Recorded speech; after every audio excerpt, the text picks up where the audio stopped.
귀공 10일을 잘 보셨나요? 가볍게만 보였던 비비가 진심 어린 형제의 사랑을 보여줬는데요. 비비의 마음이 가슴 깊이 전해지며 아련해지는 마음으로 끝을 맺었습니다. 12회는 비비의 부재로 시작됩니다. 산속에 거센 바람이 잦아들고 강철은 큰 나무 아래 홀로 앉아 있습니다. 손바닥 위에 머문 자국. 그곳은 비비가 마지막으로 몸을 뉘었던 자리입니다. 아련한 그 흔적을 바라보는 강철의 눈빛은 깊고 무겁습니다. 비비. 한때는 함께 승천을 꿈꾸던 동생. 한때는 형이라 부르며 따르던 존재.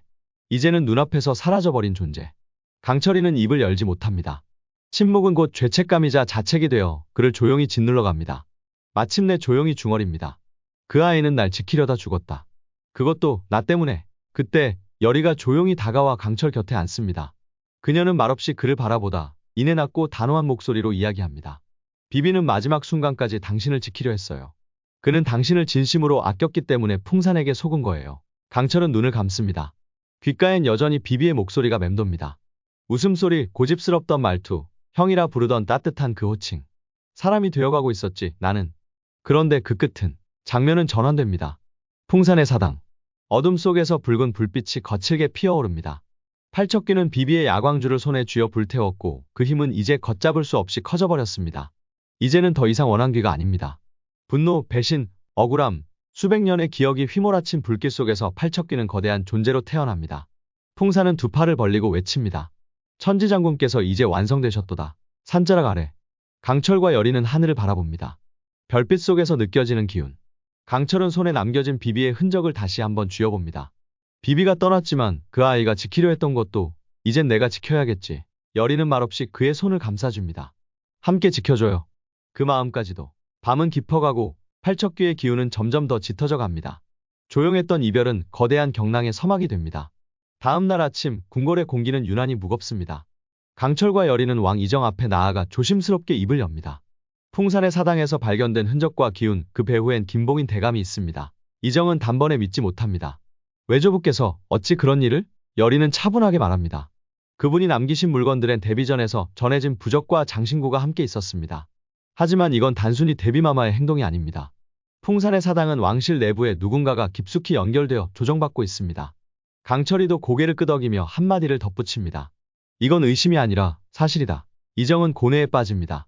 김봉인, 왕의 외조부이자 수십 년간 조정을 지탱해온 원로 대신 그 인물이 반역에 가까운 일에 연루되었다는 사실은 왕으로서 쉽사리 받아들일 수 없는 진실입니다.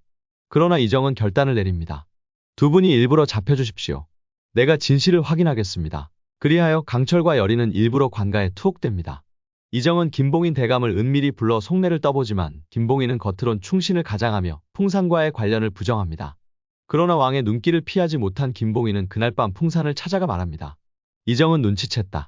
이번 기회에 그 왕을 없애야 한다. 풍산은 웃으며 고개를 끄덕입니다. 천지장군께서 새로운 힘을 얻으셨지요. 이제 왕 하나쯤은 쉽게 무너뜨릴 수 있습니다. 두 사람은 의식을 통해 팔척귀의 힘을 왕에게 쏟아붓기 위한 준비를 시작합니다. 이정은 반역의 기운을 느낍니다. 더는 미룰 수 없습니다. 그는 열이, 강철, 그리고 가섭스님을 불러 말합니다. 팔척귀의 기원, 그 실체를 확인하고 진정한 해답을 얻어야 합니다. 지금부터 용담골로 갑시다. 열이는 고개를 끄덕입니다. 이제는 보내드릴 시간이에요. 그분의 억울함을, 진실을 알고 보내드려야 해요. 강철 역시 흔들림 없는 눈으로 왕을 바라봅니다.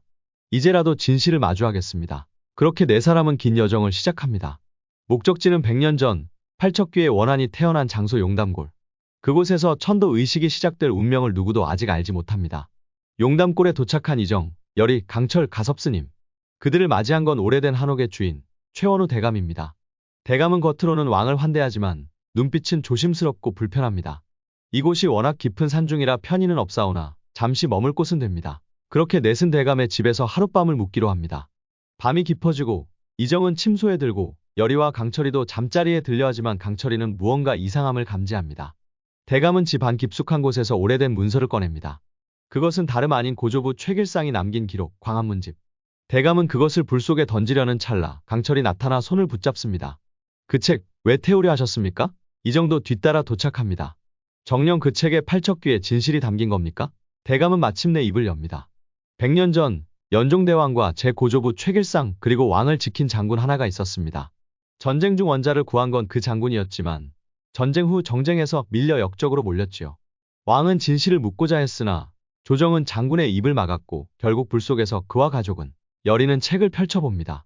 책 속에는 팔척귀의 아버지와 가족 그리고 억울한 희생이 낱낱이 기록되어 있습니다. 강철이는 조용히 중얼입니다. 100년 전 그날 나를 본 그 아이는 연종대왕의 원자였군요. 그리고 팔척귀는 그 장군의 아들이었어요.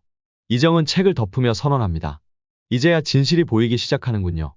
이제 저 분을 보내드릴 수 있습니다. 왕가의 죄를 인정하고 사죄의 진심을 담아 보내드립시다. 다음 날 여리는 호패와 골담초를 들고 마당으로 들어섭니다. 가섭스님은 초에 불을 피우고 말합니다. 화덕차사를 부르려면 불의 문이 열려야 한다. 그 열쇠가 바로 넙덕의 영이 깃든 골담초와 너의 감흥이니라. 풍산의 사당, 풍산은 또다시 화로에 불을 키우며 웃습니다. 이젠 팔척귀 따위가 아니라 전능하신 천지장군, 신이 필요한 때지. 나는 신의 대리인이 될 것이다. 이제 여리는 호패를 내려놓고 조용히 기도합니다. 그분은 저주가 아닙니다. 그분은 우리가 잊은 죄, 우리가 버린 기억이에요. 불빛이 요동치는 가운데 마당을 가득 채운 공기가 흔들립니다. 팔척귀의 기운이 다시금 깨어납니다. 천도의식은 이제 시작입니다. 귀궁은 이제 끝을 향해 가고 있습니다. 팔척귀 원안의 시작이 밝혀지는 12화 놓치지 마시고 꼭 시청하세요.